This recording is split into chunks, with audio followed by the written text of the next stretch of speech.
Hello everyone, I'm Nerdy Fool, and welcome back to I Was a Teenage Exocolonist. We will be continuing where we left off last week.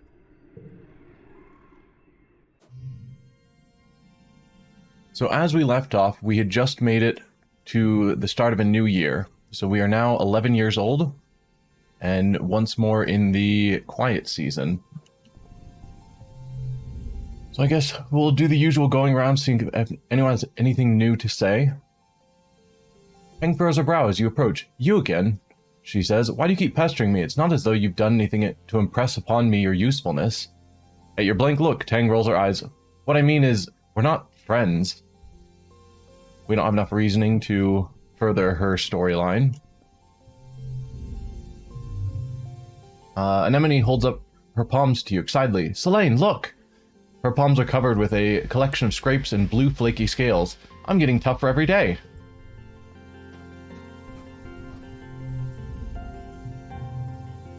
This wipes his eyes and hides his face as you approach. Go away, he sniffles. I just want to be left alone. Why won't people just leave me alone? I don't want to be a part of this stupid colony. What gifts do we have? So we've got a crystal cluster and 2 mushwood logs that we consider giving out to people. Cal is scrubbing his hands at the water barrel, trying unsuccessfully to get all the dirt from under his fingernails. It looks like a lost cause. Cal's hands have been dirt-stained probably since you landed here. Stupid, Cal mutters. Stupid, ugh. He jerks his hands out of the water and holds them to his face, and you hear him sob. Why did they have to? It's not fair. We didn't do anything to them. He wipes his eyes and startles when he sees you. Oh, sorry. I didn't see you there, he says. I was just, washing my hands.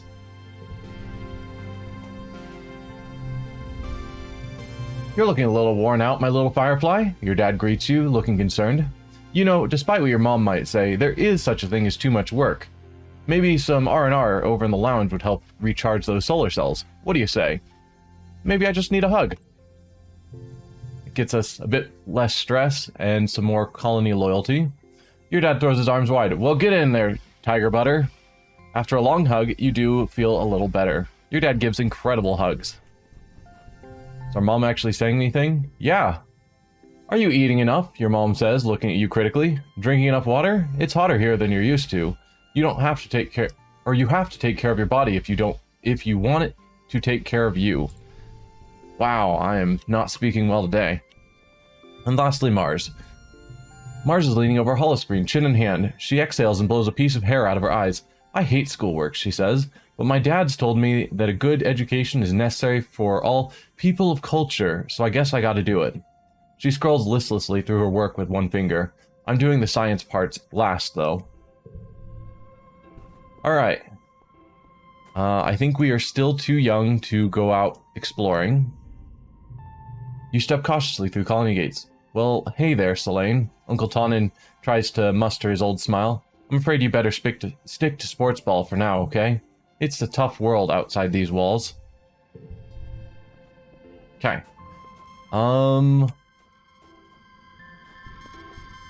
Think... obviously, if people in chat have preferences of what we do, let me know. Otherwise, let's see, anything new? Nope, just sports ball. Probably our 3 classes here. Yep. This will be for relaxing, which we will need to do soon, but technically we can work this month and then relax next.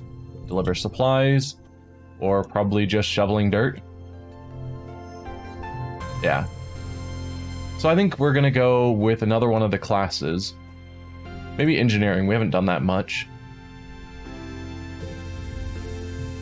Hi kids! The ship's onboard intelligence, Congruence, glides into the room on her ceiling track. And the class cheers. Congruence is so cool. She's like a person, but also a machine.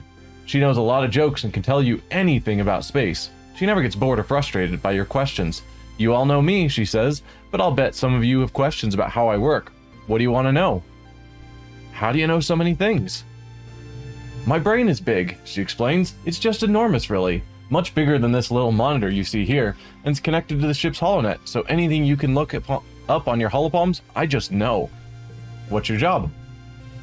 Well, right now, part of me is showing animal videos to children in the creche, and part of me is here teaching you, but most of me is monitoring the engines which give us power, and the life support systems that make it comfortable in here. Do you have to eat and poop? She laughs, which has never sounded quite the same as a real person's laugh to you.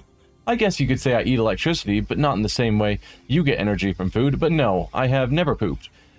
I think it sounds kind of neat, actually. We'll just listen into the rest.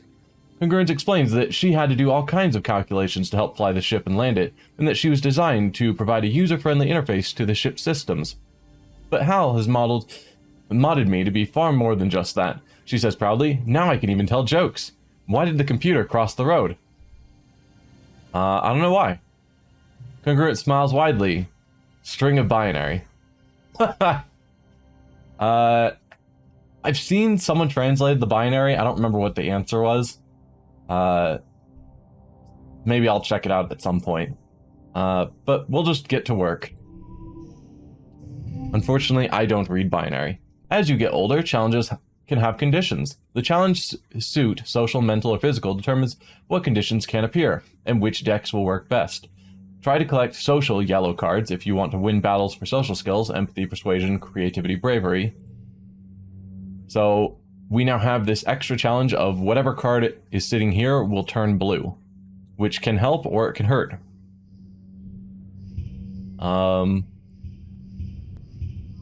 We could do something like that.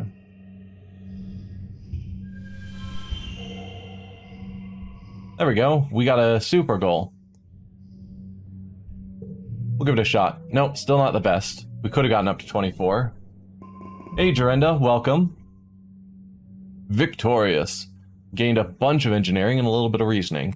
And some friendship with Tang. So much has happened in the last month since the monster attack during Glow. The idea of this planet as a peaceful utopia has been shattered. The security squads are training new members and keeping close watch on the gates now. They're reinforcing the walls and even installing a few robotic turrets. In class, you have drills on what to do if the colony is attacked again. In all the excitement, you forgot today was your birthday. Your parents haven't forgotten. They wake you up early with enthusiastic shouts of, "Surprise!" A Vertumnan year is only a little longer than a year on Earth, so you've taken up its calendar for birthdays. Yours is in the second month of quiet.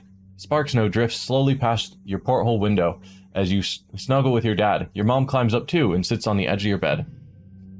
Your dad pulls a bowl of fruit from behind his back with a flourish, like a magic trick. At least you think it's a fruit. What are those? Bobber fruit, your dad grins. The foragers have been picking these just outside the walls. They might look funny, but they're tasty. Try one. You take a cautious bite. The pulp is soft and tastes a bit like lemon, only more blue. I bet you can't wait to join the surveyors out there, your dad says wistfully. Who knows what else you'll find. Selene is not allowed outside the gates. Your mom interrupts, her voice sharp. It's too dangerous for kids. Well, I know, but eventually, your dad says, but your mom cuts him off again. But not now, your mom replies. Not since the attack. Not with everything we know is out there.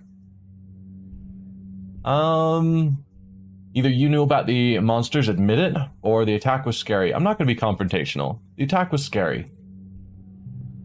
Your dad hugs you close. Aw, don't worry, tomato head, he says warmly. We'll keep you safe. Your mom reaches over and pats your leg awkwardly.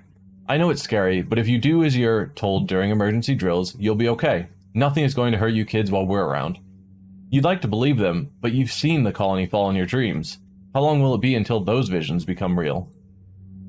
Even still, your mom says, it's clear that everyone should know how to defend themselves if it happens again.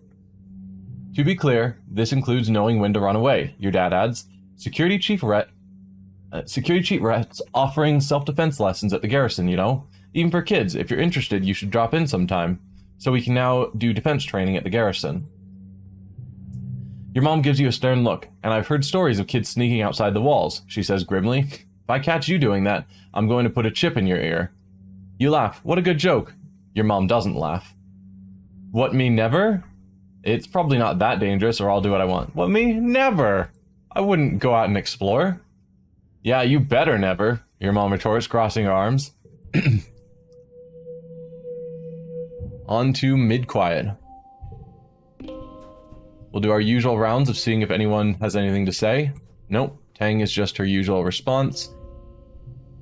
Anemone is running around the sports ball pitch. Com says the most important part of defense training is knowing when to run away. She huffs as she runs past. Good thing I'm so good at running.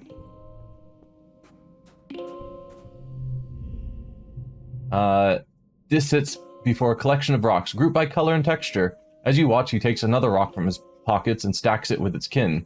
He looks up at you. What? He says flatly. You've never seen rocks before?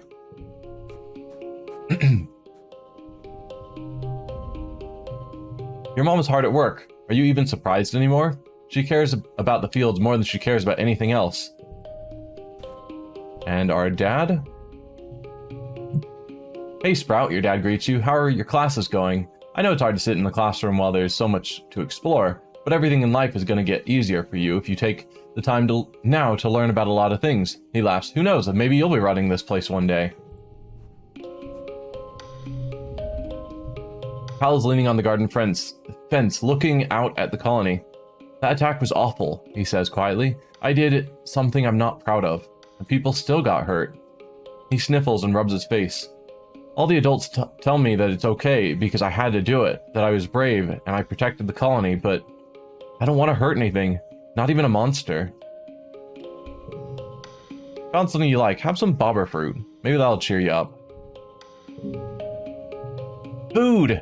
Cal grabs the fruit out of your hands, then remembers his manners. He gives you a big hug. Thanks, Selene. I'm starving. How did you know? Let's see about Mars. Mars is watching her holoscreen intently. She shushes you before you can get a word in. They're about to kiss, Mars hisses, barely giving you a second look. Alright, so our stress is maxed, so we need to relax for the month. You nestle in the cushions, close your eyes and listen to music. You have an archive of over 100 years of music to choose from, but still, you wonder what new songs they're writing these days, 10 million light years away on Earth. The only new music you've heard is when the adults have come up with a new space shanty. It's nice, good music for harmonizing with your friends as you work, but it's not really something you want in your ears all the time.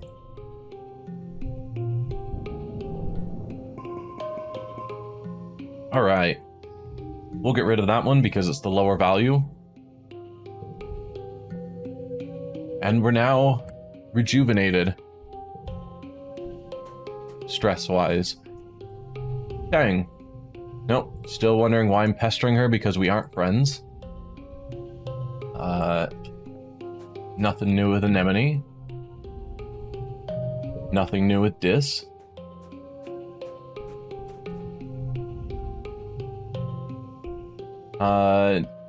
Nope, nothing new there.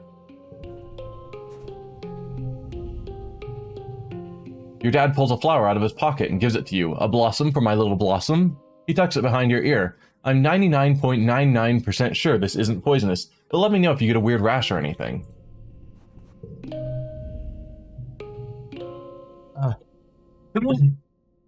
Sorry, the sneeze coming on. Your mom blinks at you, like she hasn't seen you in a while. Wow, you're getting big, she mutters, shaking her head in disbelief.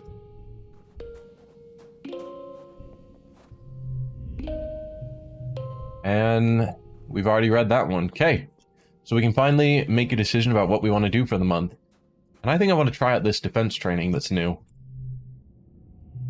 See how that goes. So that will earn us combat and animals and friendship with Anemone. And a little bit of stress. You attend your first session of Security Chief Rhett's self-defense class. It's a small class. Mostly security officers and other adults.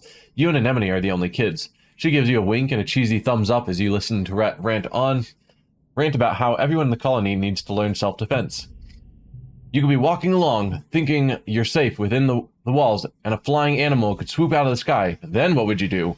Rhett chops the air with his hand. I'll tell you what you're gonna do. You're gonna chop that beast right in the throat. Hi-yah! He points to the assembled class. But only if you learn what I'm about to teach you. And the only way to learn is by doing. Who wants to volunteer for a demonstration? I'm gonna step forward. The security chief doesn't scare you, or so you pretend. Rhett is like the biggest adult you know, and he's so intense. You step forward, and Rhett nods as he crouches down. Okay, he says, I'm a manticore stalking you through the forest. What do you do? A manticore? That's the super dangerous, covered in weapons animal that we read about. I'm gonna run away. Yeah, run away. There's a smattering of laughter among the other students, but you have to live your truth. If you see a manticore, you are out. Brett doesn't laugh. That's correct, he says proudly. Only engage with the enemy when there's no other alternative. No one walks away from a fight without getting hurt. So the first rule of self-defense is to not put yourself in situations where you need to fight. Once you've learned situational awareness, we'll move on to hand-to-hand self-defense, drawing on a variety of martial arts. Only when I'm confident that you're ready, will we advance to weapons. There aren't that many weapons in the colony, mostly stun gloves and batons, with a few plasma rifles. You hope you don't have to use them, but it'll be good to know how. Alright. I'm really bad at all of these, but I keep trying. Whoa, oh, yeah, no. Forgot that this one sets its neighbors to the value, so this one that started as a 4 is now dropped to a 1. This one can get you in trouble. This playing sports ball card.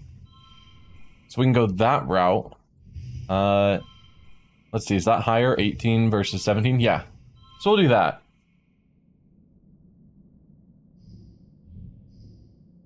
Actually, we're not getting a straight bonus, so I might as well put these over on this side. Like, what am I trying to do here? No, because I want to put the reds all together. But then it drops this down, but that still actually gets us up to 20. Because having these all as ones is better than having the extra 3 points here, apparently. Yeah.